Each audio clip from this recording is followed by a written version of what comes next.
all starts and ends with a girl, too small and inadequate for that world of ash, tar, and coal where she was born. When her mother died suddenly, the little girl, with only the company of a stuffed friend she would soon forget, found herself all alone on an icy bench, waiting for the carriage that would take her to the austere Bunny Hall. Luckily, even if that place turned out to be very hostile for her, there she met Carole, who like her was small and inadequate, so the little girl began to feel less alone, until, on a day like many others, Carole would leave Bunny Hall for good, so the little girl fell prey to despair again. After all, in a world made of ash, tar, and coal, furiously ticking away like a crazed clock, what can a little girl do all by herself?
Carole Simmons?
Are you speaking to me? Princess? No, I mean, I believe so.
Oh, hello, little bunny. That letter is mine. Could you... The sweet, bespectacled bunny ignored the little girl and took the letter with them.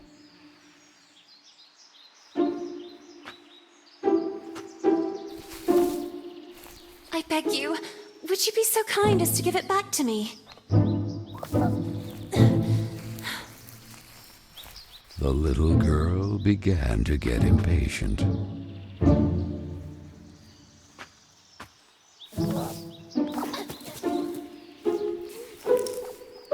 The little girl wouldn't let it win, so determined to recover Carole's letter, she followed the mischievous bunny.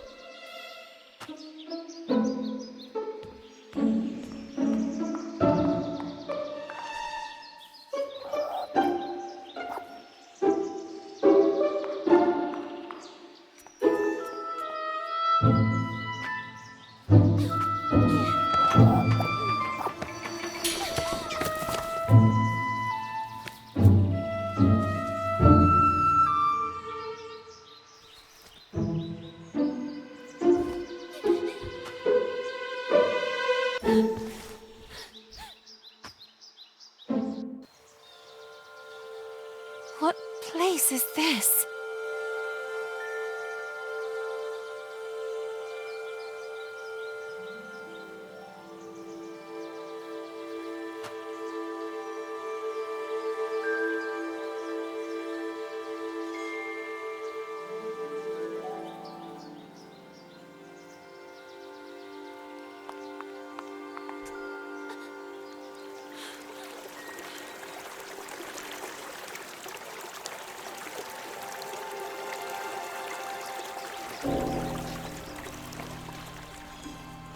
That kite, it reminded the little girl so much of her friend Carole.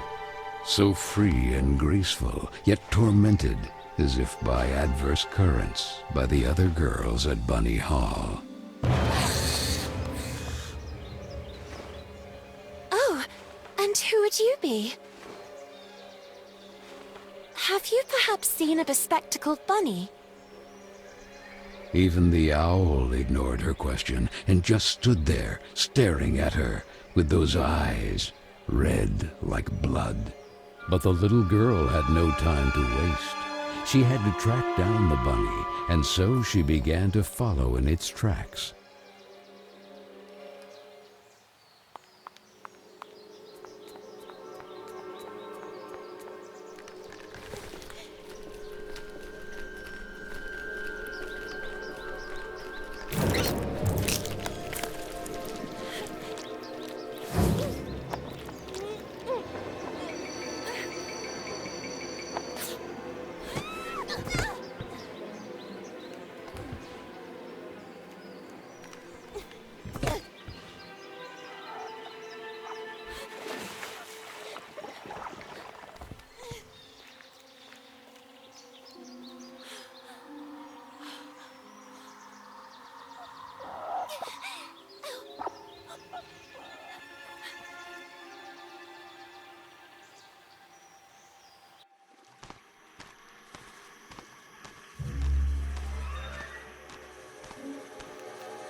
And the girl, filled with a chilling sensation she could not explain, dove into the water.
So the little girl fell, and fell once again.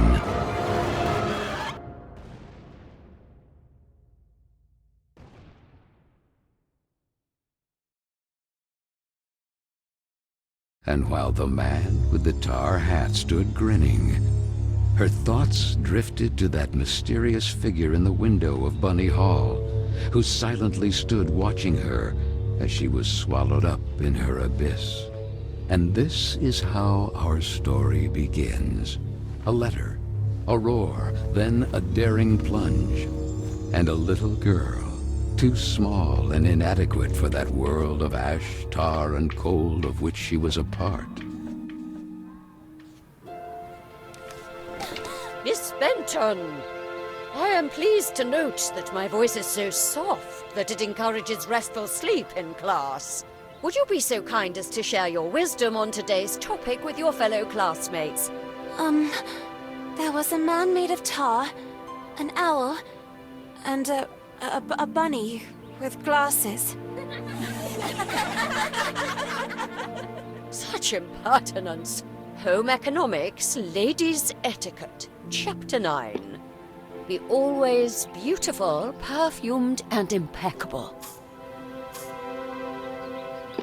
All of you young women of today are privileged to witness the deeds of the great men of your era, the grand discoveries, the phenomenon of industrialization, progress.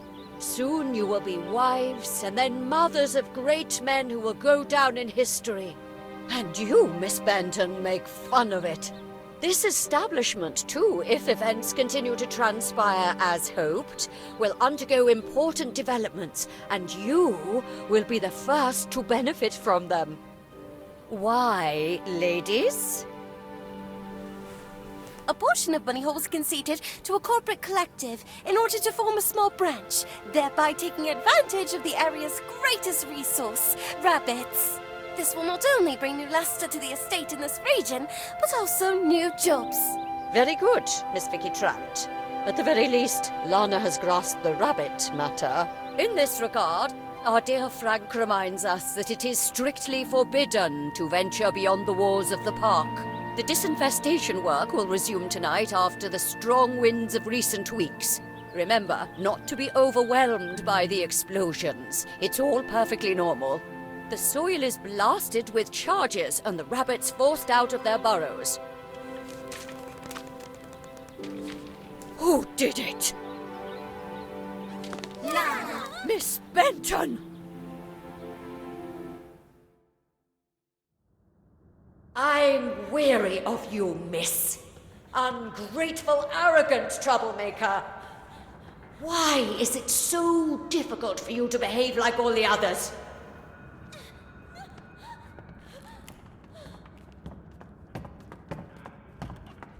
The clock is ticking furiously, and you are a woman now. Therefore, it is high time you learn to behave like one, or accept the consequences of your ridiculous transgressions. You will help Miss Mildred with the chores. When you are done, ring the bell, and you will be allowed to return to your accommodation. But until then, don't even dream of leaving this place. This, for the little girl, was now the norm. Targeted by Vicky and the other girls, or simply scolded by the matrons of Bunny Hall. Like Miss Hinman and her nauseating perfume. She constantly repeated herself sadly, "No, I don't want to grow up. I don't want time to flow furiously anymore." It would have been so nice instead to be able to take it back to when Carole was still there.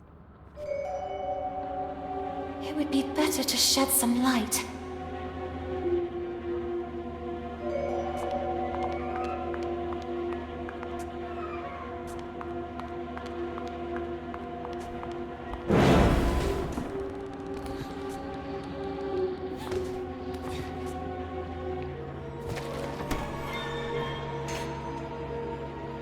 Where the heck did the broom go? Oh, here it is. Better get to work.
And this? Where did this come from?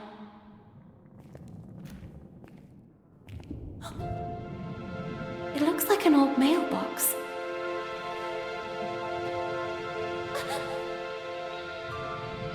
Oh, maybe I'm still dreaming. Who is there? So I really am dreaming. What's this?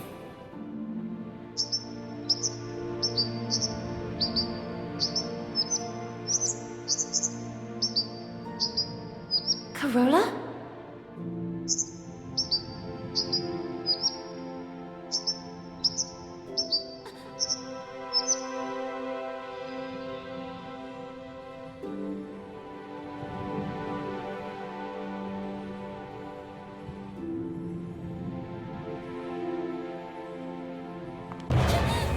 Who are you? Stop!